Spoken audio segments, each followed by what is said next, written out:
Explosive teaching and powerful prayer combined. Live with Pastor Sam Adeosun.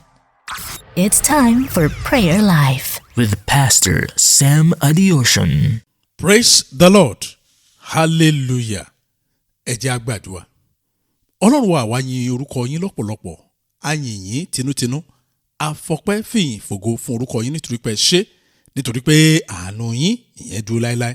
Bàbá Olúwa ẹ gba ọpẹ́ wa. Ọlọ́run wa Olúwa ẹ gba ìyìn wa. Mo máa gbàdúrà fún yín ẹ̀yin ọmọ Ọlọ́run. Níbikíbi tẹ́ ti ń gbóhùn mi lọ́wọ́lọ́wọ́ báyìí lórúkọ Jésù Kristi. Ọwọ́ Ọlọ́run dí ọ̀dọ̀ yín. Ọlọ́run tó ń gbọ́ àdúrà lórúkọ Jésù yóò dá yín lóhùn lónìí.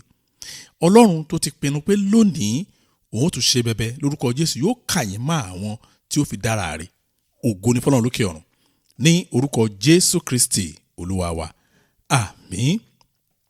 Tọ́ ẹ̀yin ọmọ Ọlọ́run, mo máa tún dúpẹ́ lọ́wọ́ yín fún oore ọ̀fẹ́ àkànṣe èyí tí Ọlọ́run ayérayé tó fún yín wípé ká tún jọ gbàdúrà pọ̀.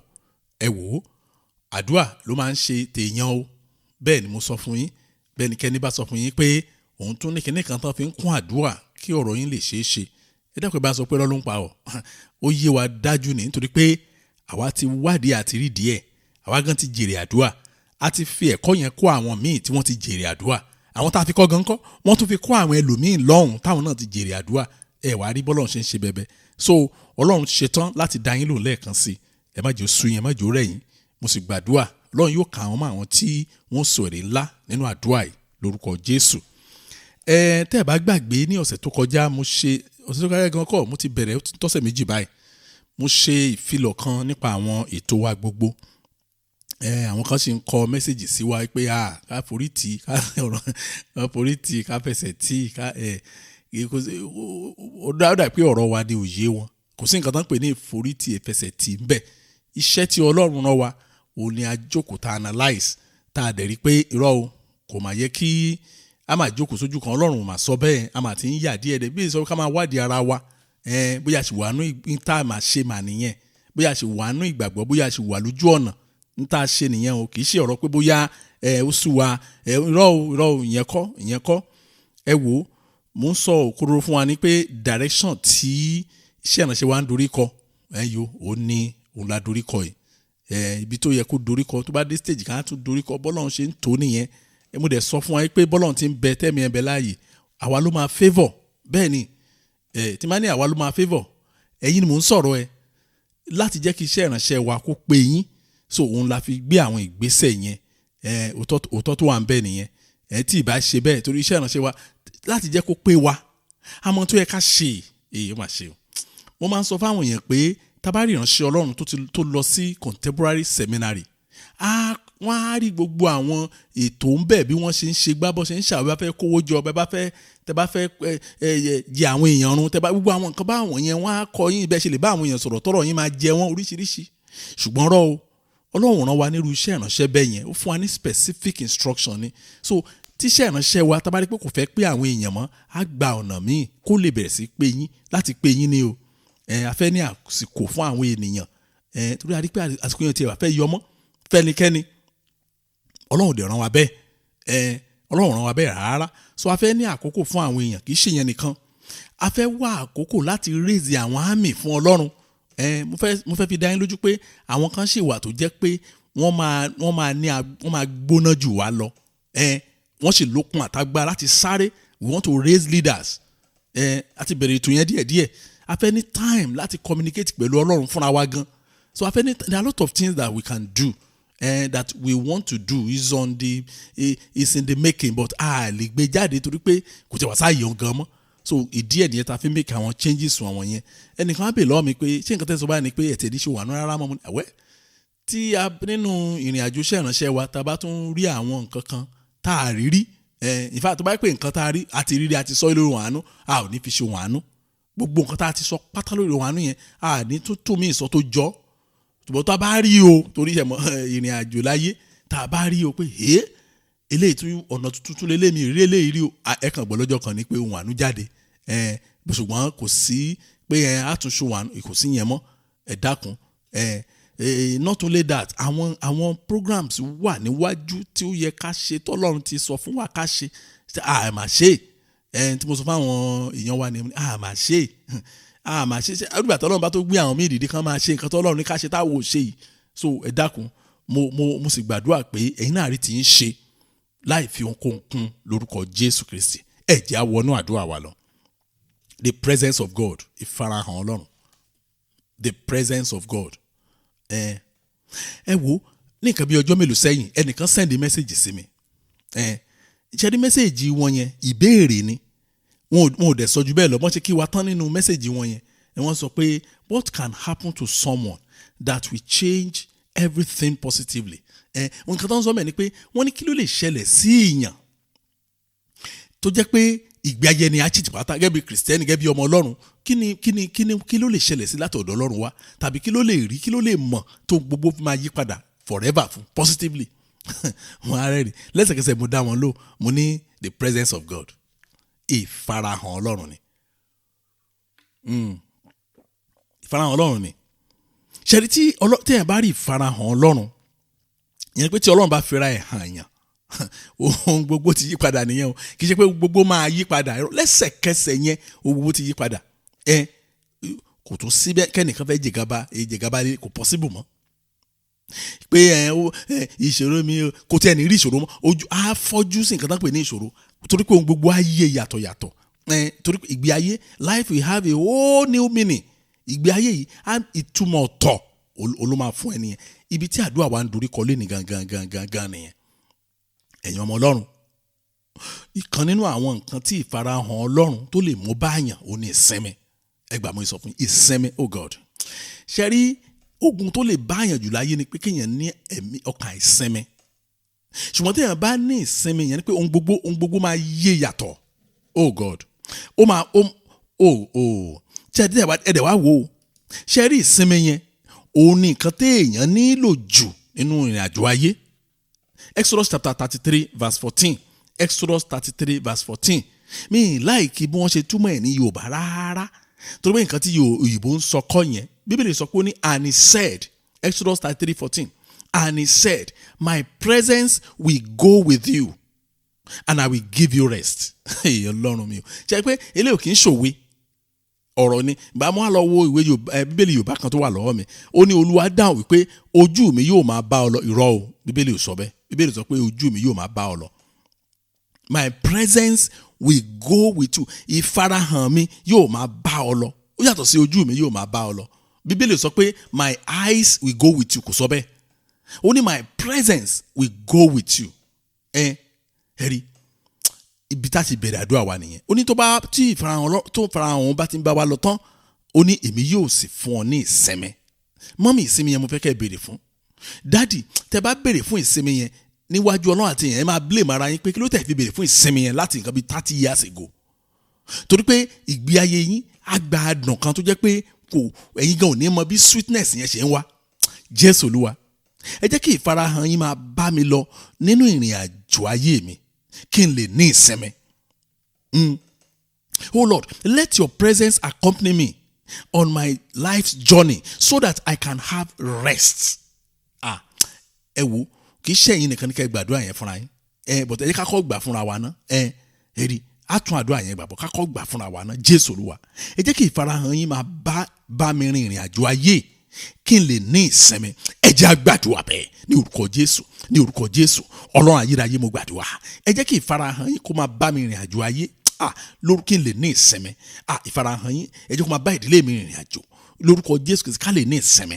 Olúwa ìrìn àjò mi nílò ìsinmi. Ìfarahàn yín ló sì lè mú ìsinmi wá lórúkọ Jésù Kristi. Ẹ jẹ́ kí ìfarahàn yín máa bá mi rìn àjò. Ẹ jẹ́ bá mi rìn àjò kí n lè ní ìsinmi. Ìfarahàn yín bá mi rìn àjò kí n lè ní ìsinmi. Ìfarahàn yín bá mi rìn àjò kí n lè ní ìsinmi. Gbọ́ àdúrà Jésù Kristi Olúwa wa. Ẹ̀rí mo ní a máa tún àdúrà yẹn gbà. Ṣé lára ìṣòro tí àwọn òbí òde òní tí wọ́n ní ó ní pé àwọn ọmọ wọn ò ní ìsinmi and they don't have enough peace. Òótọ́ tó wà bẹ́ẹ̀ nìyẹn o. Bí ìwà mọ̀ bóyá ẹ̀yin notice bẹ́ẹ̀ ṣùgbọ́n majority àwọn òbí tí wọ́n bá sọ̀rọ̀ for the past 2 years báyìí ọ̀rọ̀ àwọn ọmọ wọn yẹn ló wá pọ̀ jù nínú ọ̀rọ̀ wọn. Kì í kú tí pé àwọn náà ò ní nǹkan táwọn náà ń bá pò ṣùgbọ́n táwọn ọmọ wọn yẹn ká wọn lára. nígbà tá a bá dẹ̀ wádìí ẹ̀ lọ wádìí ẹ̀ bọ̀ àwọn ọmọ yẹn ò ní ìsinmi wọn ò ní ìsinmi nínú ọkàn wọn. They have not find peace.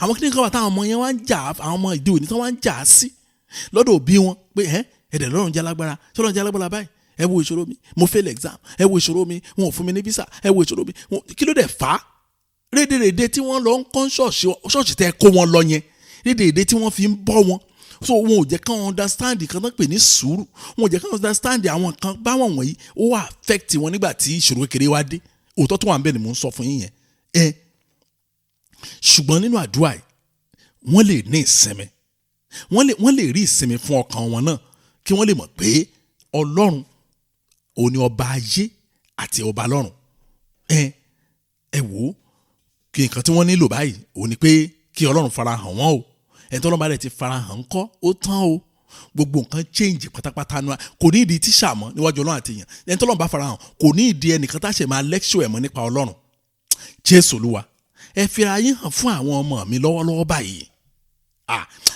ẹ wò ẹni tí ò tí ì bímọ ìwọ náà gbàdúrà fúnra ẹ sọ tó bá wàá ṣàlàpọ̀ láwọn àbúrò àtẹ̀gbọ́n pé Olúwa ẹ fara yín hàn fún àwọn àbúrò mi torí ẹlòmíì òun struggle lórí àbúrò ẹ ni ẹlòmíì struggle lórí ẹ̀gbọ́n ẹ ni bẹ́ẹ̀ gbọ́n ẹ ṣe jùlọ tó ẹlòmíì ló ń bọ́ ẹ̀gbọ́n ara ẹ tí ò bá tẹ̀gbọ́n ò bá rówó gbà lọ́wọ́ ẹ kò jẹun ìyàwó ẹ̀gbọ́n ò jẹun àwọn ọmọ ẹ̀gbọ́n ò jẹun irú ayé burúkú nìyẹn dákun ayé ìyá ni n tó fà ní pé ẹni tán ń bọ́ lójú ẹ̀ kò ní ìsinmi kò tí ì rí ìsinmi nínú ọkàn ẹgbà mo sọ fún yín kí ló dẹ̀ fà tí ò fi rí ìsinmi yẹn ni pé ìwà láàyè Ọlọ́run yẹn ìfarahàn Ọlọ́run yẹn kò tí ì rí Ọlọ́run ò fi rẹ̀ hàn. Oh Lord, reveal yourself to my children this minute. Reveal yourself to my siblings. bá ṣe máa pín àdúrà yẹn kárí nìyẹn. Jésù Olúwa Olúwa ẹ fi ara yín fún àwọn ọmọ mi lọ́wọ́lọ́wọ́ báyìí àwọn ẹ̀gbọ́n mi àwọn àbúrò mi ẹ fi ara yín hàn wọ́n kí wọ́n lè ní ìsinmi tó tán bá ní ìsinmi èmi náà ní ìsinmi ẹ jẹ́ á gbàdúrà bẹ́ẹ̀ ní orúkọ Jésù Ọlọ́run ayérayé mo gbàdúrà Olúwa ẹ fi ara yín hàn fún àwọn ọmọ mi lọ́wọ́lọ́wọ́ níbikíbi tí wọ́n wà báyìí Olúwa ẹ fi ara yín hàn fún wọn ẹ fi ara yín hàn fún wọn lórúkọ Jésù Kristi ẹ fi ara yín hàn fún wọn o ẹ̀yin ọmọ náà tẹ́ ẹ̀ tí ì lọ́kọ tẹ́ ẹ̀ tí ì bímọ tẹ́ ẹ̀ tí ì níyàwó ẹ ní kí Ọlọ́run fara rẹ̀ hàn fún àwọn àbúrò àti ẹ̀gbọ́n yín torí ìsinmi wọn tí wọ́n á kàn ẹ̀yin náà ó yẹ bẹ̀ sí gbàdúrà Olúwa ẹ fi ara yín hàn ọmọ mi Jésù Olúwa ẹ fi ara yín hàn ọmọ mi kí wọ́n lè ní ìsinmi kẹ́mi náà lè ní ìsinmi èmi gan fẹ́ ní ìsinmi lórí àwọn ọmọ tí àwọn ọmọ ò bá ní ìsinmi báwo ni mo ṣe fẹ́ ní ìsinmi Olúwa ẹ fún àwọn ọmọ mi ní ìsinmi Olúwa ẹ fara hàn wọ́n fara yín hàn wọ́n nínú ìrìn àjò ayé wọn Olúwa ẹ fara yín hàn wọ́n nínú ìrìn àjò ayé wọn Olúwa ẹ fara yín hàn wọ́n gbọ́ àdúrà Jésù Kristi Olúwa wa. Bá ṣe ń gbàdúrà ni mo rántí ìbéèrè kan tí mọ́mì kan béèrè lọ́wọ́ mi ó ti ṣe díẹ̀ báyìí bá ṣe ń gbàdúrà ni mo rántí mọ́mì yẹn ní Pastor Sam wọ́n ní báwo gan lọ́lọ́run ṣe lè fara hàn èèyàn wọ́n tó pé bíbélì náà sọ pé ẹ̀mí ni Ọlọ́run pé báwo lọ́lọ́run ṣe lè fara hàn èèyàn mo á rẹ̀ ni mo ní nípa ìgbàgbọ́ ni wọ́n ní nípa ìgbàgbọ́ just like that mo ní lágbára Ọlọ́run just like that ṣùgbọ́n mo ní mọ́mì kọ́rọ̀ mi tó wá lè ṣe yín ẹ jẹ́ á kà nínú bíbélì ẹ wà rí kedere mo ní mọ́mì máa pè bìkan fún inú bíbélì báyìí tẹ́ ẹ bá ti kà tán kẹ́ wá sọ ìtumọ̀ ẹ̀ fún mi bó ṣe yé yín sí Hebrew chapter 11 verse 6 mo ní kán lọ kà ń gbà yẹn mọ́mì yẹn náà dẹ̀ immediately ni wọ́n làwọn ọmọ bẹ̀yẹn dáadáa wọ́n mọ̀ lórí gan mo ní ẹ má jẹ́ àkà lórí ẹ jẹ́ àṣì bíbélì tọ̀ wọ́n ní kí n just a minute ìyẹn olóyìnbó ẹ mọ̀ pé kí n ní sùúrù díẹ̀ nìyẹn ẹ̀rí náà bá kà bíbélì sọ pé ṣùgbọ́n láìsí ìgbàgbọ́ kò ṣeé ṣe láti wù ú nítorí tí ẹni tí ó bá ń tọ̀ Ọlọ́run wá kò lè ṣàìgbàgbọ́ pé ó ń bẹ àti pé òun ni olùgbẹ̀san fún àwọn tí ó fi ara balẹ̀ wá mọ́mí yẹn wá kàrà ọkọ wọ́n ní kí n hold on wọ́n tún wá gbé ìwé òyìnbó wọ́n tún kà mo jẹ́ wàá rẹ́rìn kí ló fẹ́ jà mí wọ́n ní àwọn ò rí nǹkan kan ju pé àwọn mọ̀ tẹ́lẹ̀ pé láìsí ìgbàgbọ́ a ò lè wu Ọlọ́run àwọn tó bá fara balẹ̀ wá òun olùgbẹ̀san fún wọn mo ló dáa jẹ́ ká wá kà báyìí lọ́nà tó máa fi yé wa now mo ní ṣùgbọ́n láìsí ìgbàgbọ́ abẹ̀rẹ̀ ni ẹ̀hún ṣùgbọ́n láìsí ìgbàgbọ́ kò ṣeé ṣe láti wù ú mo ní ṣìyẹn yé wọn ló yé wọn pé téèyàn bá nígbàgbọ́ kò a ò lè wu Ọlọ́run yá mo ní òótọ́ ni mo ní ṣùgbọ́n ọ̀rọ̀ tán wá kọ láti bẹ̀ lọ sàlẹ̀ ó ń ṣàlàyé ohun tí ibẹ̀ yẹn túmọ̀ sí ni ọ̀rọ̀ tí wọ́n sọ láti ọ̀rọ̀ tí mo kà fún yín ohun tá a máa kà láti sìn lọ ó fẹ́ ṣàlàyé ṣùgbọ́n láìsí ìgbàgbọ́ kò ṣeé ṣe láti wù wọ́n ní kí ni àlàyé bíbélì lórí ọ̀rọ̀ yẹn. Bíbélì sọ pé nítorí ẹni tí ó bá ń tọ̀ Ọlọ́run wá kò lè ṣa ìgbàgbọ́ pé ó ń bẹ. Ẹni tó ń tọ̀ Ọlọ́run wá ẹ̀gbọ́n tó òyìnbó ẹ̀ sọ ni ó ní for he who comes to God must believe that he is. mo ní excuse mọ̀ Ọlọ́run wà níbi tí ẹ wà, ẹjọ́ ń rìn ní, ẹjọ́ ń jẹun ní, ẹjọ́ ń jáde, ẹjọ́ ń wọlé ní, nígbà tẹ́ ẹ ṣàgbèrè ó wà ń bẹ̀, nígbà tẹ́ ẹ ṣàgbèrè ó wà ń bẹ̀, nígbà tẹ́ ẹ kówó jẹ ń biṣẹ́ ó wà ń bẹ̀, nígbà tẹ́ ẹ jí nǹkan ó wà ń bẹ̀, nígbà tẹ́ ẹ purọ́ fún ọmọnìkejì yín ó wà ń bẹ̀. Ọlọ́run wà káàkiri bẹ́ẹ̀. wọ́n ní ẹ̀mú ní bẹ́ẹ̀ ni mo sọ fún yín, kán lọ kọ ọ̀rọ̀ yẹn sílẹ̀. ohun tí Bíbélì sọ gangan nìyẹn. wọ́n ní ẹni tí ó bá ń tọ̀ Ọlọ́run lẹ́yìn ó gbàgbọ́ pé Ọlọ́run ń bẹ. Ọlọ́run ṣùgbọ́n ìyàtọ̀ tó wà ń bẹ ni pé kò farahàn fún yín pé òun wà ń bẹ. ní tí Bíbélì sọ ń bẹ nìyẹn. bẹ́ẹ̀ dẹ̀ ṣe máa rí bó ṣe lè farahàn fún yín, òun ni Bíbélì wá tẹ̀síwájú láti sọ yẹn. ó wá ní olùṣẹ̀san ni fún àwọn tí ó fi ara balẹ̀ wá. tẹ́ ẹ bá wá ẹ ò lè rí. mo ní nǹkan tó ṣẹlẹ̀ nìyẹn. tó bá dẹ̀ ti farahàn yẹn pẹ̀rẹ́ báyìí ó tán nìyẹn. Olúwa ẹ ti bọ́ sí òdì kejì ìyanu nìyẹn. tó máa pé ẹni yẹn rí ìyanu ẹni tó Ọlọ́run farahàn olórí ìyanu. nǹkan tí Bíbélì ń sọ nìyẹn.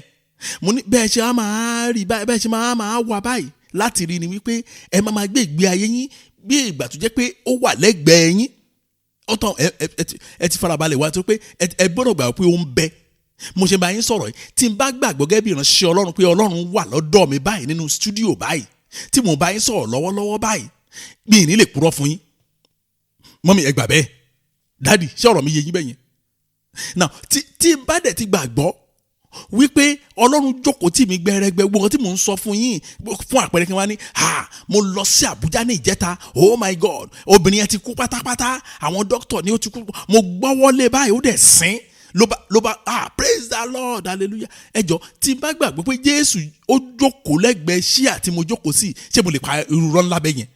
bẹ́ẹ̀ exactly. níwọ̀n ìgbà tẹ́ bá ti ń gbé ìgbé ayé yín bí ìgbà tó jẹ́ pé Jésù jókòó tì yín, ó kàn máa reveal ara ẹ̀ ní pé eléyìí rí mi. That's all. èèyàn abẹ́ sí ní ìrírí ọ̀tún àti ìrírí ọ̀tọ̀. ṣùgbọ́n tá a bá ń gbé ìgbé ayé wa bí ìgbà tó jẹ́ pé kò sí èèyàn ń bẹ, kò sẹ́ni tó tún rí mi, èèyàn ò lè rí Ọlọ́run o. àṣírí bẹ́ẹ̀ nìyẹn. torí mo fẹ́ ṣàlàyé yẹn ká tó gbàdúrà yìí ní Jésù Olúwa ẹ fún mi lórí ọ̀fẹ́ tó rìnrìn àjò ayé pẹ̀lú Ọlọ́run. ìgbà ilé máa rí Ọlọ́run o, òótọ́ ni o. Bíbélì ló sọ bẹ́ẹ̀ o. tá a bá farabalẹ̀ ká mo ti fún yín bẹ́ẹ̀ yẹn o. ní Hebrew chapter 11 ni mo pè lẹ́ẹ̀kan yẹn o. ẹ̀yin náà ẹ farabalẹ̀ lẹ́yìn àdúrà ẹ farabalẹ̀ lọ sí Hebrew chapter 11 verse 6 yẹn. ẹ rí àyà yín lẹ́nu pé nǹkan tí Bíbélì ń sọ ní ẹ wá other Bible versions. ẹ̀yin tí òyìnbó yẹn bá ti le jù nínú ibi tí mo ti ká yẹn, ẹ wá àwọn modern versions. ẹni pé what tí Bíbélì ń sọ nìyẹn. Bíbélì kan tiẹ̀ sọ, ó sọ ní èdè òyìnbó tí mo like. ó ní but without faith it is possible to please one. For he who comes to God must believe that he exists. Oh my God. Oh Lord, give me the grace that embarks on one's life journey with God. The grace that move along the way with God. The grace that asks for God's accompaniment. Tí kì í orí ọ̀fẹ́ tí kì í fẹ́ dá rìnrìn àjò. Olúwa fún mi lórí ọ̀fẹ́ tó rìnrìn àjò ayé pẹ̀lú Ọlọ́run. ẹ jẹ́ á gbàdúrà bẹ́ẹ̀ ní orúkọ Jésù, ní orúkọ Jésù. Ọlọ́run ayérayé mo gbàdúrà orí ọ̀fẹ́ tó rìnrìn àjò ayé pẹ̀lú Ọlọ́run lórúkọ Jésù. Olúwa ẹ fi fún mi, Olúwa ẹ fi fún mi orí ọ̀fẹ́ tó rìnrìn àjò ayé pẹ̀lú Ọlọ́run. Olúwa ẹ fi fún mi orí ọ̀fẹ́ tó rìnrìn àjò ayé pẹ̀lú Ọlọ́run. Olúwa ẹ fi fún mi, Olúwa ẹ ṣàánú fún mi, Olúwa ẹ ṣàánú fún mi orí ọ̀fẹ́ tó rìnrìn àjò ayé pẹ̀lú Ọlọ́run. Olúwa ẹ fi fún mi, Olúwa ẹ ràn mí lọ́wọ́, Olúwa ẹ ràn mí lọ́wọ́, Olúwa ẹ ràn mí lọ́wọ́, Olúwa ẹ ràn mí lọ́wọ́ orí ọ̀fẹ́ tó rìnrìn àjò ayé pẹ̀lú Ọlọ́run tí kì í dá fẹ́ rìnrìn àjò. Olúwa gbélé mi lọ́wọ́, gbọ́ àdúrà Jésù Kristi Olúwa wa. nǹkan míì tí mo tún rí tí ìfarahàn Ọlọ́run tó máa ń ṣe fún yàn ní pé ó ń fún yàn ní òmìnira. ìfarahàn Ọlọ́run máa ń fún yàn ní òmìnira. ṣe rí àìtí rí ìfarahàn Ọlọ́run ni òun ni gbogbo àwọn ọ̀rọ̀ tó ń sọ wọ̀nyí fi ń jẹ yín. àìtí rí ìfarahàn Ọlọ́run, tí ẹ bá rí ìfarahàn Ọlọ́run, gbogbo àwọn slogan tẹ́ ẹ máa ń join ní online wọ̀nyí máa kàn pé irú wàhálà wò lè lè wọ̀ lọ́n. ẹlòmíà tún gbé mi dè orin yẹn làwọn èèyàn máa kọ́ wọn ní dákẹ́. tó bá bọ́ sórí fẹ́ lómi ìtàn pátá òun ló tún máa ń wá Ọlọ́run rí. kí ló fà á? àìrí ìfarahàn Ọlọ́run ṣe wà ní ìdè. ẹlòmíà ṣiṣẹ́ gbogbo owó ayé ẹ̀ náà ṣáà máa dọ́gbọ́n gbà tán pátápátá lọ́wọ́ ẹ̀ bó ṣe ń so síìdì ìwòlẹ́ ń pè sacrificial iṣẹ́ bó ṣe ń so síìdì sacrificial òun lá máa so síìdì kinní kan kingdom seed kinní kan wọ́n á ṣàkírètì orúkọ fún wọn á dẹ̀ oh God at the end of the day nǹkan gbogbo àti olókun tó ní agbára tó ní ipá láti ṣiṣẹ́ orí olórí la máa kó fún ayé mi ò ní bàjẹ́ ẹ̀yin náà sọ bẹ́ẹ̀ fúnra yín. The presence of God brings freedom. 2 Corinthians chapter 3 verse 17. 2 Corinthians chapter 3 verse 17. Ibẹ̀ sọ pé ó ní ǹjẹ́ Olúwa ní ẹ̀mí náà níbi tí ẹ̀mí Olúwa bá sì wà níbẹ̀ ni òmìnira gbé wà. Oh, now the Lord is with spirit. And where the spirit of the Lord is, there is liberty. There is freedom. Ẹ̀yin ọmọ Ọlọ́run. Ìbéèrè tẹ́ máa béèrè lọ́wọ́ ara yín ni pé ǹjẹ́ ń sin Ọlọ́run nínú òmìnira bí? Ṣé kìí ṣe Olúwa wípé òun wọ́n fi ń darí ayé yín? Ẹ wò tó wá pé Olúwa wípé ẹ̀mí Ọlọ́run sọ pé wọ́n rìn sí yín lánàá wọ́n rí mi sí yín lọ́la òun lẹ fi ń lo ìgbé ayé yín inú ìdílé wa o. Ẹ gbà mọ́ sọ fún yín o. Ó mà ṣe wòlíì ẹ̀yìn ìwé ló bá yín sọ̀rọ̀ ká Bíbélì yín dáadáa. Tí ọ̀rọ̀ Ọlọ́run ò bá gáìdì ayé yín tó bá jẹ́ pé àgàmù rárá ìran wèrè kan lẹ́ ń bá kiri á yà yín lẹ́nu pé in the next 10 years tẹ́ bá wo live yín tẹ́ bá gbé ìgbésẹ̀ kan wá fọ́ ọlọ́mi mú 1 step 2 step forward 13 step backwards ló máa ń sábà yọrí sí ẹgbàá òótọ́ tó wà ń bẹ̀ ni mo sọ fún yín yẹn kì í ẹ máa fa àwọn wọ̀nyẹn lẹ̀ fún mi àwọn tó ní mò ń baṣẹ́ wọn jẹ́ ẹ fi wọ́n lẹ̀ fẹ́ mi èmi náà dojúkọ ṣùgbọ́n ẹ jẹ́ káyé ti yín dáa ẹ rí ti yín ṣe kókó tí mo sọ ọ̀rọ̀ Ọlọ́run ló gbọ́dọ̀ gáìdì ayé yín kì í ṣe ètò iṣẹ́ kan ẹ gbà mú sọ fún yín èèyàn lè bú mi sí ọ̀rọ̀ tí mo sọ yìí ẹ free láti bú mi ẹ tẹ free pátápátá ó ti mọ́ra ṣùgbọ́n ńkọ́ ẹ jẹ́ kí èmi dúró lórí ẹsẹ̀ tèmi tí mo gbàgbọ́ fún ọdún 5 ẹ̀yin náà wá dúró sórí nǹkan tẹ́ gbàgbọ́ yẹn fún ọdún 5 kẹ́ wá padà wá kẹ́ wá jẹ́ ká compare note ẹ wá mọ̀ pé mo ti waste another 5 years but mo gbàdúrà pé ìwàláàyè Ọlọ́run ìfarahàn Ọlọ́run á ṣí níyè lónìí lórúkọ Jésù Kristi òótọ́ ńlá òní mo ń sọ fún yín yẹn bí ó sọ pé níbi tí ẹ̀mí Ọlọ́run bá wà òmìnira gbọ́dọ̀ wà ń bẹ̀ ni ṣùgbọ́n wọ́n ní ẹ̀mí ṣùgbọ́n ẹnìkan sọ pé òun ṣe rí Ọlọ́run ni òun ṣe bá Ọlọ́run pàdé lánàá ni náà wọ́n ní sálárì ní tẹ́ bá ti gba sálárì ní tán kẹ́kọ̀ọ́ gbọ́ ẹ̀ wá ẹ fi dán mi wò ó bóyá wọ́n máa kó tìǹkan tí ò relevant ẹni ẹlẹ́ni tó sọ bẹ́ẹ̀ in tó sọ bẹ́ẹ̀ fún yàtọ̀ o tá a bá farabalẹ̀ kọ Bíbélì níbẹ̀ yẹn á rí i pé ó ní reason o fi dán mi wò ìwọ try kó lọ kó sálárì ẹlẹ́ kó fi dán mi wò ó mà ṣe o kí wọ́n á dẹ̀ gbé ilẹ̀ náà Jésù Olúwa ẹ farahàn nínú ayé mi kí n lè ní ìrírí òmìnira kí n lè gba òmìnira kúrò lọ́wọ́ ẹ̀ṣẹ̀ kúrò lọ́wọ́ òkùnkùn Oh Lord, manifest your presence in my life so I will experience true freedom from sin, freedom from darkness, freedom from sickness. Bẹ́ẹ̀ ṣe máa pè ní ẹ gbọ́dọ̀ ní ìrírí òmìnira lóòótọ́ kì í ṣe pé bóyá kò ní rẹ̀ èèyàn o kì í ṣe pé èèyàn ò ní sick rárá o ṣùgbọ́n a máa gba ìṣẹ́gun ṣáá ni tọ́lọ́mọba tó fẹ́ ya family yẹn lẹ́nu gan sef àwọn tó dọ̀tà àwọn detect cancer o ó yẹ kó lọ wá chemotherapy ní ọ̀rọ̀ ẹgbà o ṣùgbọ́n alọ́kàn tó ń gbàdúrà ní àtúpàrà lọ́jẹ́ tàwọn àwọn dókítà máa bèrè pé ṣé ẹ̀yin lẹ́dẹ̀ ní test ṣá wọ́n á ní bẹ́ẹ̀ ni kò sí àórí cancer ẹ sọ fún mi last 2 weeks báyìí pé kí n padà wálé ni pé àórí cancer kí ló ẹ lọ test ẹ̀ bóyá machine ní fault bẹ́ẹ̀ ni ìfarahàn Ọlọ́run olùmọ̀ fún yẹn ní òmìnira kúrò nírú irú àìsàn bẹ́ẹ̀ tí òfin ní pàdánù wọ́n máa sọ fún yín ni wọ́n ti sọ bẹ́ẹ̀ fáwọn náà rí o wípé àìsàn tó ń ṣe yín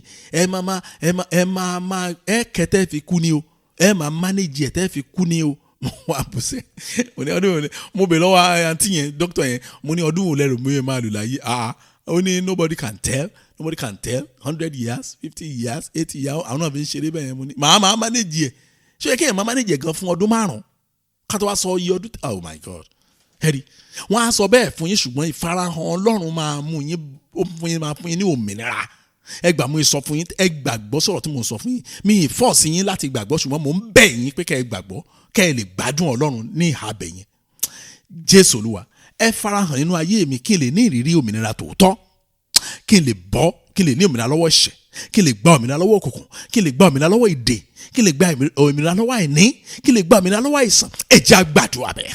Jésù kọ Jésù ní orúkọ Jésù Ọlọ́run ayérayé mo gbàdúrà. Olúwa ẹ farahàn, Olúwa ìfarahàn yín, Olúwa ẹ jọ̀ọ́ farahàn nínú ayé mi. Ẹ jẹ́ kí n ní ìfarahàn yín nínú ayé mi, kí n lè ní òmìnira ní tòótọ́, kí n lè gba òmìnira ní tòótọ́, òmìnira lọ́wọ́ ẹ̀ṣẹ̀, òmìnira lọ́wọ́ òkùnkùn, òmìnira lọ́wọ́ àìsàn, òmìnira lọ́wọ́ gbèsè, òmìnira lọ́wọ́ àìríṣẹ́ lórúkọ Jésù Kristi, òmìnira lọ́wọ́ àgàn. Bẹ́ẹ̀ ṣe máa pè é nìyẹn tó bá jẹ́ tiyín bẹ́ẹ̀ dákun ẹ tẹnumọ́ pé Olúwa ẹ farahàn nínú ayé mi. Olúwa ẹ farahàn nínú ayé mi. Ẹ jẹ́ kí n rí ìwàláàyè yín nínú ayé mi, kí n lè ní òmìnira tòótọ́. Ó yẹ bẹ̀rẹ̀ sí gbàdúrà. Tẹ́ ẹ bá wo ọmọ yín pé ó sì wà nínú ìdè kinní kan, bóyá wà nínú ìdè ògùn olóró, àsìkò yín náà ní ká gbàdúrà fún. Olúwa ẹ fi ara hàn ọmọ mi kí wọ́n lè ní òmìnira tòótọ́. Ẹ wà máa pè é lọ́wọ́ ìgbọràn, kán lè ní òmìnira tòótọ́, lọ́wọ́ ògùn olóró, kán lè ní òmìnira tòótọ́, bọ́n ṣe ń gbègbè ayé wọn. Ó yẹ bẹ̀rẹ̀ sí ẹ má dákẹ́ o. Àsìkò oríire rèé, àsìkò ìdáhùn àdúrà ní ọwọ́ kó wa Olúwa kù sí báyìí láti béèrè ohun tá a bá fẹ́. Gbọ́ àdúrà. Jésù Kristi Olúwa wa. Ẹ wò, the turning point in the life of Jacob was at Bethel. Nígbà tí Jacob tí ó dé Bẹ́tẹ́lì, ṣe rí àkókò yẹn gangan ní gbogbo yí padà fún ayé ẹ̀. Kí ló fà á? Ó rí ìfarahàn Ọlọ́run. Ọlọ́run mi o, ìfarahàn Ọlọ́run mà ni. Àwa táwa náà ń sọ̀rọ̀ yìí, a yan pòkì náà ní ìgbà kékeré wa àti ìgbà ọ̀dọ́ wa, pòkì pátápátá. Ẹ̀mọ́ tó ń gbé ní pòkì ní, oh my God, a lè máa tójú ẹ̀ báyìí. Bẹ́ẹ̀ ni mo sọ fún yín, ṣùgbọ́n bàtà ní ìwà láyé, kò sí pásítọ̀ kan tó lè dúró báyìí pé òun pè mí jókòó, òun ló wàásù tàbí òun wàásù lórí pẹpẹ, mo wá gbọ́, mo wá fi ayé mi fún Jésù, mo wá padà. Irọ́, ìwà láàyè Ọlọ́run purely ni. Àwọn tó mọ̀ wà ní kékeré tán bá rí wa báwọn ni, Ọlọ́run dáàdì yẹn, mo rántí dáàdì yẹn, wọ́n rí mi ní Ìbàdàn, wọ́n ní Sam kọ́ ẹ̀, mo ní bẹ́ẹ̀ ni sà. Wọ́n ní kábíyèsí Ọlọ́run Jésù Kristi. Wọ́n dẹ̀ bẹ̀rẹ̀ sí kí Ọlọ́run. Kí náà ń kí Ọlọ́run fún tẹ́ ẹ mọ̀ yẹn? Wọ́n ń kí Ọlọ́run lórí ayé mi pé what? Ṣé ó possible ṣá? Ṣé Ọlọ́run lè tọ́nu ayé àwọn èèyàn rán ni? Ní ìṣẹ́jú kò yẹ kó yà wọ́n lẹ́nu. Bálàgbà ni wọ́n, mo ní ṣe bálàgbà ní chọ́ọ̀chì.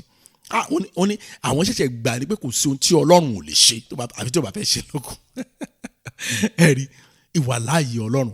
Ṣé rí bàbá yìí ó sùn lọ́jọ́ yẹn ni. Ní àwọn nígbà tó rí ìfarahàn Ọlọ́run tán, nígbà tó jí kò yé mọ́, ó lanu ni pé yé. Tẹ́ bá rántí lẹ́ẹ̀kan mo ní Ọlọ́run wà, ó sì bẹ́ẹ̀ ṣe ń gbàdúrà yìí Ọlọ́run wà ń bẹ. Ṣùgbọ́n tí ò bá tí ìfara rẹ̀ hàn yín, ẹ̀yin ò nìkan náà ló ṣẹ́kù, ó yẹn lè máa work it out. Genesis chapter 28 verse 16. Genesis 28 verse 16. Jacob sọ kínní kan bẹ́ẹ̀. Ó ní nígbà tí Jacob jí lójú oorun rẹ̀, oh my God, ó wí pé, mi kì í like bí àwọn Yorùbá Bible kan ṣe ń túmọ̀ ọ̀rọ̀ yẹn. Bíbélì ẹ wo Bíbélì Yorùbá kan tí mo tún wò lé báyìí, ó ní ó rò nínú ara rẹ̀ pé irọ́ nǹkan Bíbélì sọkọ yẹn. Wọ́n ní then Jacob awoke from his sleep and said, kò rò nínú ara ẹ̀, ó sọ jáde ní kò rò. Oh God, àwọn ṣẹ́rí àwọn kíní kan wà ní Bíbélì Yorùbá yẹn tá a máa ń mísì àwọn agbára ọ̀rọ̀ tó le gan tó máa jẹ́ kí ọ̀rọ̀ yẹn kó tàn mọ́lẹ̀. Ẹ̀rí wọ́n ti bomi là kò jẹ́ kó yé yàn mọ́. Then Jacob awoke from his sleep and said, nígbà náà ni Jacob jí lórun oorun rẹ̀, ó sì wí pé and said, surely the Lord is in this place and I did not know it. Dájúdájú Olúwa ń bẹ níhìn, èmi ò sì mọ̀. Mo sọ fún yín, Olúwa wà níbi tẹ́ ẹ wá yẹn, ẹ̀yin lẹ mọ̀. Ìyìn torí pé kí ló fà? Sátánì jẹ́ kẹ́ ẹ rí nǹkan tọ́lọ́run ò tí ì ṣe. Àwọn kan tẹ́lẹ̀ lákọjá Ọlọ́run Jésù rí, ẹ rí inú àdúrà yìí pé a kà àwọn ẹsẹ̀ ìbéèrè kan tẹ́ ẹ mọ̀ pé Jésù rí gbogbo ogun ni o, gbogbo bí tẹ́ ẹ sá lọ yẹn, ibi tẹ́ ẹ sá lọ yẹn tán gbé kùkù bá kú lè yín lọ́wọ́ yẹn tẹ́yìn náà gbà Ọlọ́run ẹjọ́ débẹ̀ ni, ẹjọ́ kú òǹbẹ̀ náà ni kárí ó ń sọ̀rọ̀ gan yín lẹ́ gbọ́. Sọ fún Ọlọ́run, Jésù Olúwa, ẹ fi ara yín hàn nínú ayé mi kí ayé mi lè gba ìyípadà tòótọ́. Ọ̀tọ̀ ni kí ayé yẹn gba ìyípadà o, ọ̀tọ̀ ni kó wá gba ìyípadà tòótọ́, ìyípadà títí láì, ìyípadà tí ìyẹn pé bóyá ó ṣe testimony lánàá ó tún padà sínú wàhálà lọ́la. Irọ́ o, ìyẹn kì í ṣe láti ọ̀dọ̀ Ọlọ́run. Oh Lord, manifest your presence in my life so that my life will experience true turnaround. Kì í ṣe pé bóyá mọ́mì ẹ jẹ́ mọ̀ pé mi ní mu oògùn olóró yẹn mọ́, ẹ ti ṣèdúpẹ́, ẹ ti lè yin Ọlọ́run. After 3 months lẹ́tún kan wọ́n tàn kan tún pè yín ni pé ọmọ yín máa wà níbi kan ó ti mu cocaine yìí o. Mo gbàdúrà gbogbo ẹ̀yin tẹ́ ní challenges lórí ọmọ lónìí, ọkàn ẹni ẹbẹ̀ sí ní ìsinmi lórí wọn lórúkọ Jésù Kristi. Àwọn ọmọ yẹn wọ́n máa sin Ọlọ́run jù yín lọ lórúkọ Jésù Kristi. Abẹ́rẹ́ Jésù Olúwa ẹ fẹ́ra yín hàn nínú ayé mi kí ayé mi lè gba ìyípadà tòótọ́. Ẹ jẹ́ á gbàdúrà bẹ́ẹ̀ ní orúkọ Jésù, ní orúkọ Jésù. Ọlọ́run ayérayé mo gbàdúrà, Olúwa ẹ fi ara yín hàn nínú ayé mi. Ẹ fara yín hàn nínú ayé mi o, káyé mi lè gba ìyípadà tòótọ́. Ẹ fara yín hàn nínú ayé àwọn ọmọ mi, káyé àwọn mi lè gba ìyípadà tòótọ́. Ẹ fara yín hàn nínú ayé ọkọ mi, káyé ọkọ mi lè gba ìyípadà tòótọ́. Ẹ fara yín hàn nínú ayé aya mi, káyé aya mi lè gba ìyípadà tòótọ́. Bẹ́ẹ̀ ṣe máa pín àdúrà yẹn kárí nìyẹn. Olúwa ẹ fara yín hàn nínú ìdílé mi, kí ìdílé mi lè gba ìyàtọ̀ tòótọ́. Olúwa ẹ ṣàánú fún mi, Olúwa ẹ ṣàánú fún mi. Mo fẹ́ kí ìdílé mi gba ìyípadà tòótọ́ lórúkọ Jésù Kristi. Olúwa ẹ fara yín hàn, Olúwa ẹ fara hàn, Olúwa ẹ fara hàn, Olúwa ẹ fara hàn, Olúwa ẹ fara hàn, Olúwa ẹ fara hàn. Gbọ́ àdúrà Jésù Kristi Olúwa wa. Ẹ wò mọ́ mi, mo ń sọ̀rọ̀ lẹ́ẹ̀kan, mo ní nínú ìjì tẹ ní àárín ìjì tẹ wà yẹn, Ọlọ́run wà níbẹ̀. Ohun tó kàn kù yín kù ní wípé kẹ́ ẹ rí ìfarahàn Ọlọ́run pé so máa yín wà ń bí so bàbá yìí wà ń bí wow. So bàbá àgbàlagbà pátápátá ó wà pẹ̀lú mi. ẹ̀rì ló fà á nínú Bíbélì yẹn, àwọn ará Bíbélì even nínú ìṣòro wọn wọ́n máa ní ayọ̀. Kí ló fà á? They saw God even in their problem. Olóṣèlè sí àwọn Hébérù mẹ́ta yẹn, ṣé bẹ́ẹ̀ mọ Bíbélì? Nígbà tá a jù wọ́n sínú iná, àwọn tó jù wọ́n gan panic. Ọ̀gá tó ní kí tó pàṣẹ kan lọ jù wọ́n síbẹ̀ gan, òun gan panic. Nígbà àwọn ẹni ẹlẹ́ni wọ́n kàn wá bẹ́ẹ̀ wọ́n kàn ṣeré wọn ni ló ní what? Tani mo àmì ìlẹ́lẹ̀ jù iná wọn láwọn mẹ́ta, are you sure? Wọ́n ní bẹ́ẹ̀ ni. Ẹ kà wọ́n bẹ́ẹ̀ náà lójú àwọn mẹ́rin ló ń wò yìí. Ọlọ́run ti fara hàn wọ́n dànù. Wọn ò pé yú iná ìjó wọn. Kí ló fà á? The presence of the Lord was with them. Kókó bẹ̀ nìyẹn. Ó ṣẹlẹ̀ sí àwọn ọmọlẹ́yìn Jésù náà. In the book of Mark chapter 6 verse 48. A máa kàdé 50 but 48 yẹn mo fẹ́ ká kọ́ wò náà. Bí o sọ pé ó rí i pé àwọn ọmọ ẹ̀yìn wà nínú wàhálà púpọ̀. Ní wíwa ọkọ̀ náà àwọn ọmọ ẹ̀yìn wọ́n wà nínú ọkọ̀ ojú omi ṣùgbọ́n Jésù ò bá wọn lọ. Ẹ̀yin máa lọ síwájú á pàdé bí ìrìn àjò wọn ṣe lọ́jọ́ yẹn nìyẹn.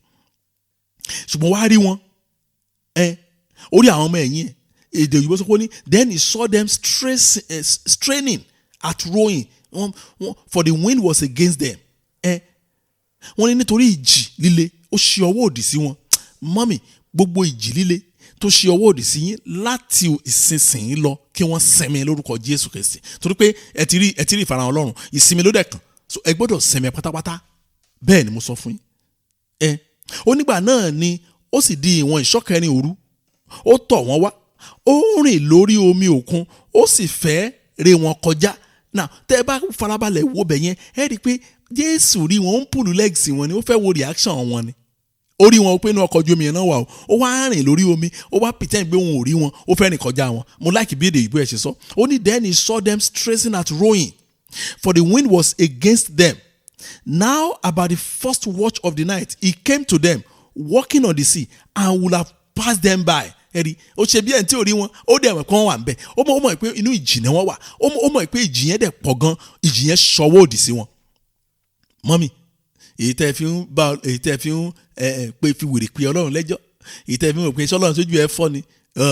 Ẹ tó bá ti ń jà títí di yín lẹ́ni ẹ rí ìfarahàn Ọlọ́run nínú ìṣòro yín, ẹ dẹ̀ ti bọ́ lọ́jọ́ yẹn náà nìyẹn. Torí ìfarahàn Ọlọ́run ó máa ń change all things. Now ẹ jẹ́ ká tẹ̀síwájú kíkà verse 49 ẹ̀gbọ́n sọ ni ó ní ṣùgbọ́n nígbà tí wọ́n rí tí ó ń rìn wọ́n rò pé ìwìn ni wọ́n sì kígbe sókè lóhùn rárá. Bẹ́ẹ̀ ni ó ṣẹlẹ̀ sáwà náà dòní.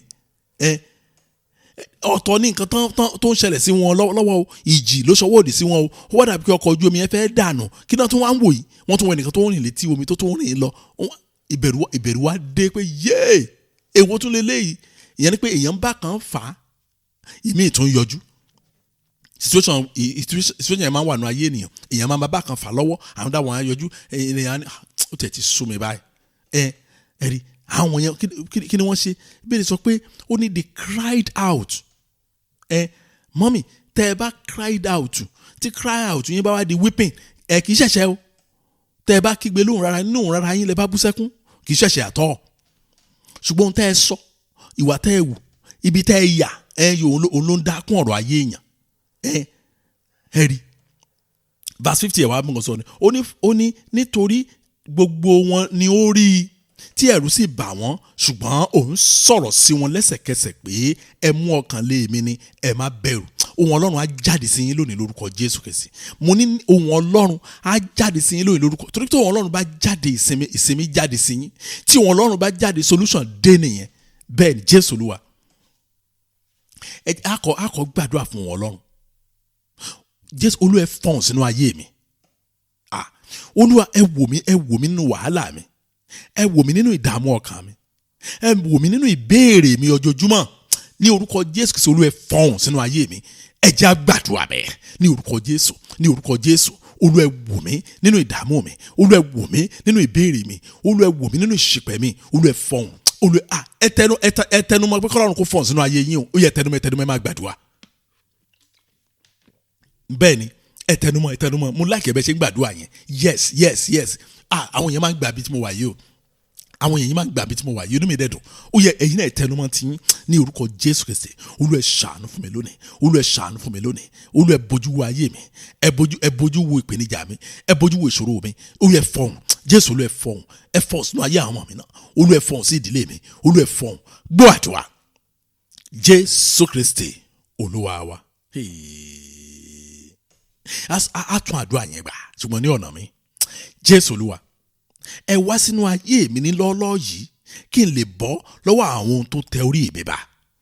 Ẹ wá sínú ayé àwọn ọmọ mi ní lọ́ọ́lọ́ọ́ yìí káwọn náà lè bọ́ nínú ohun gbogbo tó tẹ orí wọn bá. Oh Lord, come into my life this minute so that I will be free from things that subdued me. Àwọn nǹkan tó tẹ orí mi bá, àwọn nǹkan tí ò jẹ́ kí n gbé orí sókè, àwọn nǹkan tí ò jẹ́ kí n lo ayé mi ní ọ̀nà tí Ọlọ́run pàṣẹ rẹ̀ gan. Oh God, Jésù Olúwa ẹ wá sínú ayé mi ní lọ́ọ́lọ́ọ́ yìí. Ẹ wá sínú ayé àwọn ọmọ mi ní lọ́ọ́lọ́ọ́ yìí. Ẹ wá sínú ìdílé mi ní lọ́ọ́lọ́ọ́ yìí kí a lè bọ́ lọ́wọ́ àwọn tó tẹ orí wa bá. Ẹ jẹ́ á gbàdúrà bẹ́ẹ̀ ní orúkọ Jésù, ní orúkọ Jésù. Ọlọ́run ayérayé o, Olúwa ẹ wá sínú ayé mi ní lọ́ọ́lọ́ọ́ yìí.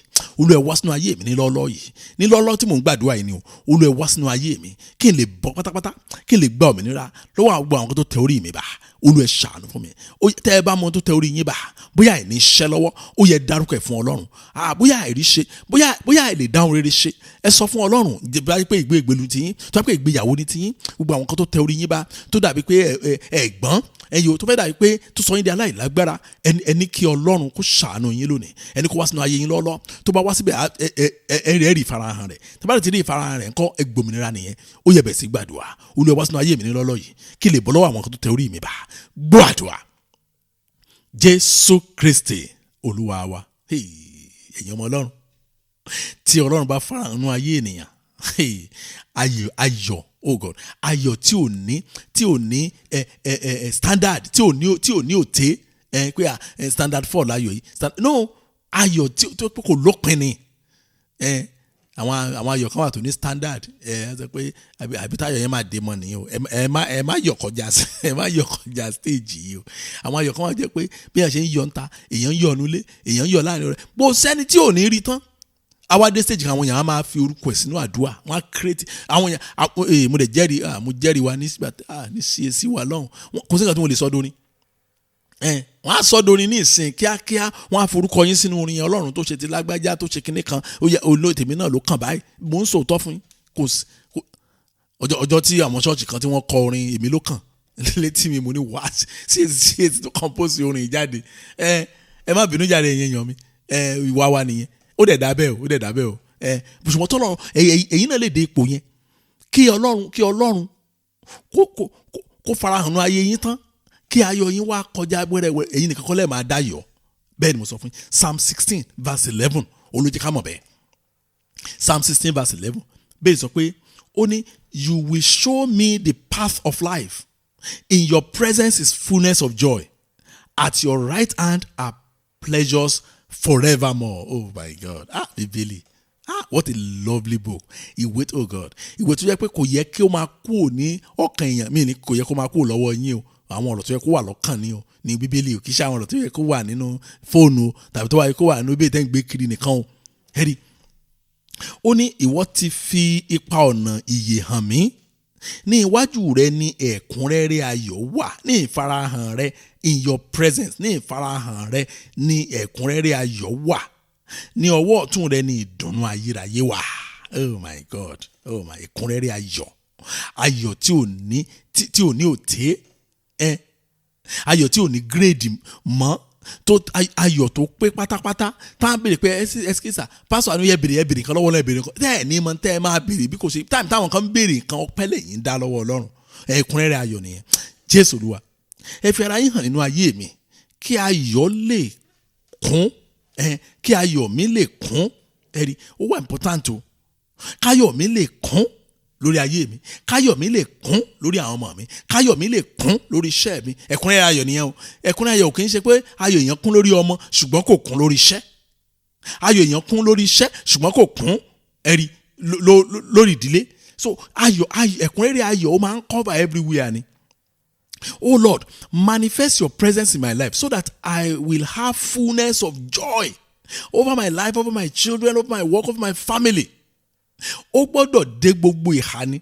Jésù Olúwa, ẹ fi ara yín hàn nínú ayé mi kí ayọ̀ mi lè kún lórí ayé mi, kí ayọ̀ mi lè kún lórí àwọn ọmọ, kó lè kún lórí iṣẹ́ mi, kó lè kún lórí àdáwọ́lé mi, kó lè kún lórí ìdílé mi, kó lè ẹ jẹ́ á gbàdúrà bẹ́ẹ̀ ní orúkọ Jésù, ní orúkọ Jésù. Olúwa, ẹ fi ara yín hàn nínú ayé mi kí ayọ̀ mi lè kún lórí ọmọ, káyọ̀ mi lè kún, ẹ fara yín hàn lórí iṣẹ́ mi, káyọ̀ mi lè kún, Olúwa ẹ fara yín hàn lórí ìdílé mi, káyọ̀ mi lè kún, Olúwa ẹ fara yín hàn, Olúwa ẹ fara yín hàn, Olúwa ẹ fara yín hàn, Olúwa ẹ fara yín hàn, Olúwa ẹ fara yín hàn, káyọ̀ mi lè kún, Olúwa ẹ fara yín hàn, káyọ̀ mi lè kún, Olúwa ẹ fara yín hàn, káyọ̀ mi lè kún. Gbọ́ àdúrà Jésù Kristi Olúwa wa. Ọlọ́run mi o, ẹ jẹ́ kí n sáré sọ kíní kan fún wa.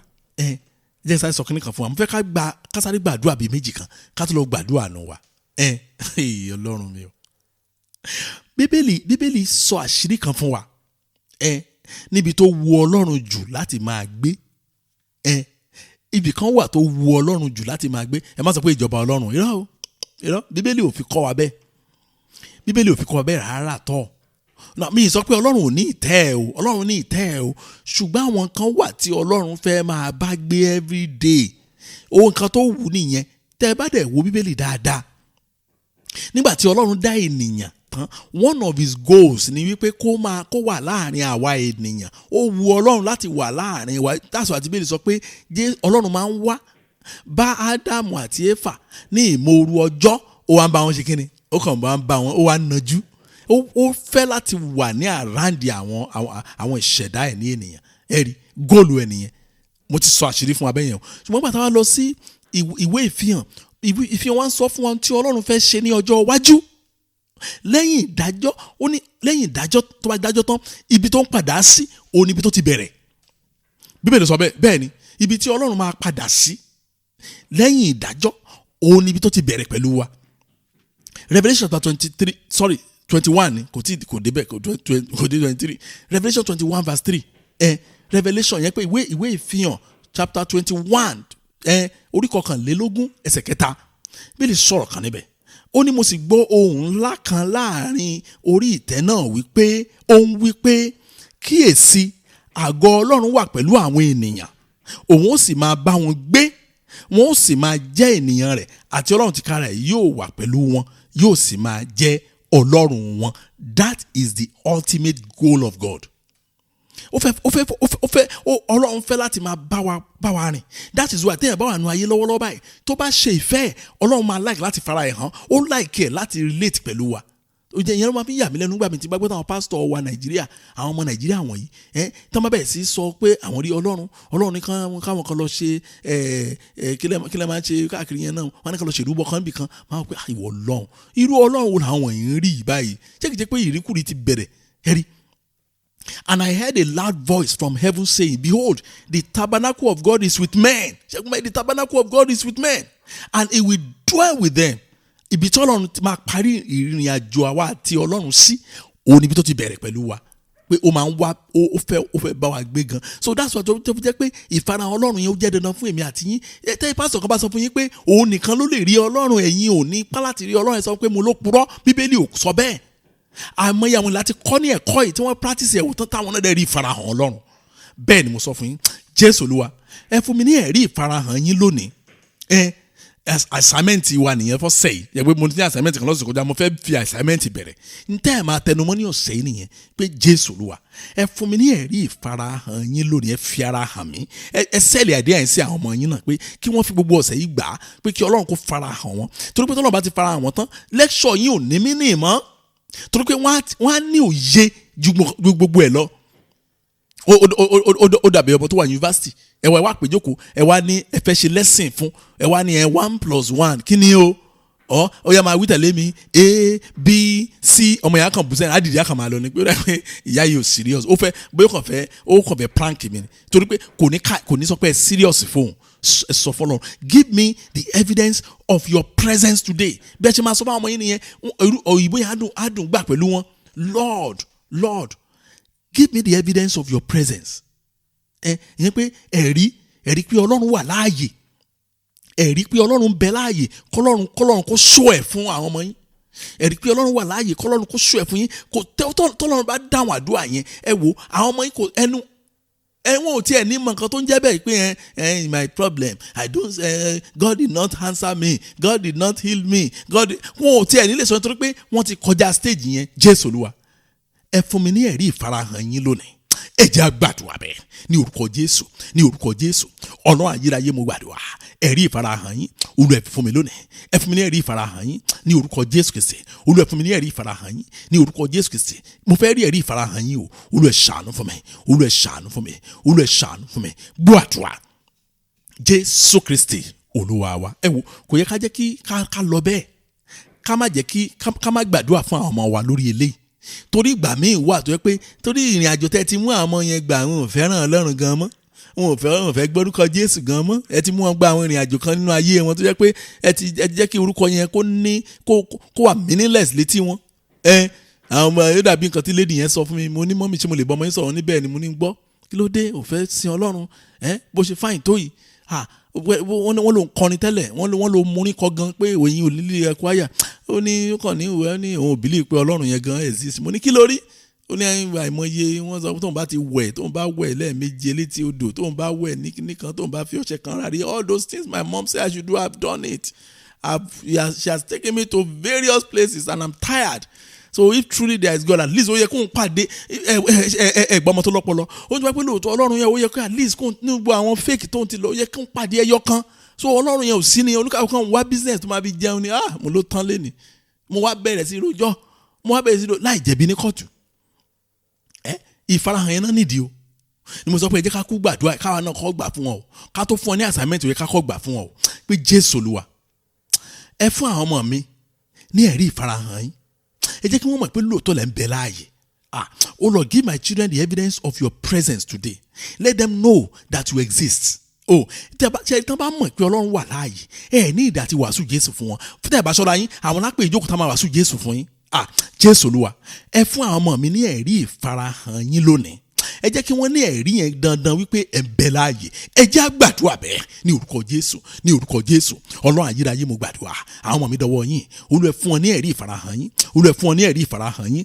lónìí Olúwa ẹ ṣàánú fún mi ẹ fún àwọn ọmọ mi ní ẹ̀rí ìfarahàn yín Jésù Olúwa ẹ ṣàánú fún mi ẹ fún àwọn ọmọ mi ní ẹ̀rí ìfarahàn yín gbọ́ àdúrà Jésù Kristi Olúwa wa ẹ dákun ẹ má gbàgbé assignment yẹn o ẹ jẹ́ ká tún gbà lóòótọ́ àwọn èèyàn tún sọ ẹ̀rí o bá ṣe máa ṣe wẹ́rẹ́wẹ́rẹ́ ni àwọn èèyàn tún máa sọ ẹ̀rí o ṣùgbọ́n lọ́tẹ̀ yìí mo fẹ́ kẹ́ wà láàrin wọn Ọlọ́run alẹ́ ìrànyìn lórúkọ Jésù ẹ dákun ẹ já wọnú àdúrà àánú wa lọ àdúrà àánú níbi tá a ti máa ń béèrè lọ́wọ́ Ọlọ́run àdúrà àánú níbi tá a ti máa ń ṣìpẹ̀ lọ́wọ́ Ọlọ́run tá a ti máa ń béèrè ní tá a fẹ́ lọ́wọ́ Ọlọ́run ẹ dákun ẹ má dòde ẹnikẹ́ni ẹ máa gbàdúrà ó kàn máa ń yàtọ̀ díẹ̀ ni tábàtì bí àdúrà àánú a máa change posture wa bóyá àná òun látàárọ̀ ni àsìkò tó láti jókòó tàbí ká kúnlẹ̀ tàbí ká dọ̀bálẹ̀ bóyá dọ̀bálẹ̀ látàárọ̀ ni àsìkò tó láti kúnlẹ̀ tàbí ká jókòó tàbí ká máa rìn kárìn lọ kárìn bọ̀ ó yẹ bẹ̀ sí gbàdúrà ẹ máa béèrè lọ́wọ́ Ọlọ́run ẹ máa bá Ọlọ́run sọ ohun tí ẹ fẹ́ àwa náà ti sọ fún Ọlọ́run lónìí pé kó ṣàánú wa so that àwọn tó bá farahàn nínú ìpàdé àdúrà yìí kọ́lọ́run kó dá wọn lò ẹ dẹ̀ ti farahàn náà nìyẹn ó yẹ kọ́lọ́run kó dá yín lò ó yẹ tẹra mọ́ ẹ máa béèrè ẹ máa ṣìpẹ̀ ẹ máa bẹ̀bẹ̀ ẹ má dànù dúró ẹ má jẹ́ kó sú yín ẹ má jẹ́ kó rẹ̀ yín ẹ yẹ bẹ̀ sí sọ ẹ tún máa sọ lónìí ẹ jẹ́ kí okun yín kó tún le sí wípé yes màá béèrè ìwà láàyè Ọlọ́run lókù mi kú báyìí nígbà tí Ọlọ́run bá ṣe ìfarahàn ó tán o ò lè bá bọ́ pátápátá ó yẹ máa tẹnumọ́ gbọ́ àdúrà Jésù Kristi Olúwa wa àmín ẹ jẹ́ á gbàdúrà Ọlọ́run wa yin orúkọ yín lọ́pọ̀lọpọ̀ fún àǹfààní ọ̀tun ìtẹ́ fún wa. Mo gbàdúrà fún yín pé bọ́lọ́run ti bẹ tẹ́mi ẹ̀ ń bẹ láàyè, ìfarahàn Ọlọ́run yóò pẹ̀lú yín lónìí lórúkọ Jésù Kristi. Mo torí pé ìfarahàn Ọlọ́run ló change ohun gbogbo. Bọ́lọ́run ti bẹ tẹ́mi ẹ̀ ń bẹ láàyè, ìfarahàn Ọlọ́run lórúkọ Jésù ó wọ ìdílé yín wá lónìí lórúkọ Jésù Kristi. Mo gbàdúrà pé Ọlọ́run tó ń jẹ́ Ọlọ́run yóò rí yín báyìí lọ́wọ́lọ́wọ́ báyìí, yóò fi ara rẹ̀ hàn yín lọ́wọ́lọ́wọ́ báyìí, yóò fara rẹ̀ hàn àwọn ọmọ yín lọ́wọ́lọ́wọ́ báyìí, yóò sì tún ayé ìdílé yín ṣe pátápátá lórúkọ Jésù Kristi. Ìfarahàn Ọlọ́run lórúkọ Jésù Kristi ẹ bẹ̀rẹ̀ sí ní ìrírí ẹ̀ báyìí. Ẹ bẹ̀rẹ̀ sí ní ìrírí ẹ̀ báyìí. Bọ́lọ́run ti ń bẹ tí ẹ̀mí ẹ̀ ń bẹ láàyè, ẹ̀rí ìfarahàn Ọlọ́run lórúkọ Jésù Kristi kí ẹ̀rí ẹ̀ bẹ́ẹ̀ sì bú jáde láàrin àwọn ọmọ yín nínú ìdílé yín. Ó yá ẹ̀rí ìfarahàn Ọlọ́run kó bẹ́ẹ̀ sì farahàn bẹ́ẹ̀, ẹ̀rí ìfarahàn Ọlọ́run kó wá máa bú jáde báyìí, ẹ̀rí ìfarahàn Ọlọ́run kó máa bú jáde bẹ́ẹ̀, ẹ sì jèrè Ọlọ́run. Ògo ni fún Ọlọ́run lókè ọ̀run ní orúkọ Jésù Kristi Olúwa wa. Àmín. Jẹ́ kí ló bẹ Jésù Kristi Olúwa wa fẹ́ mọ́ tí Ọlọ́run dàpọ̀ tẹ̀ mọ́ kó máa bá wa lọ, k'Ọlọ́run kó ṣàánú fún wa. Ògo ni fún Ọlọ́run lókè ọ̀run ní orúkọ Jésù Kristi Olúwa wa. Àmín. Praise the Lord. Hallelujah. Thank you and God bless you.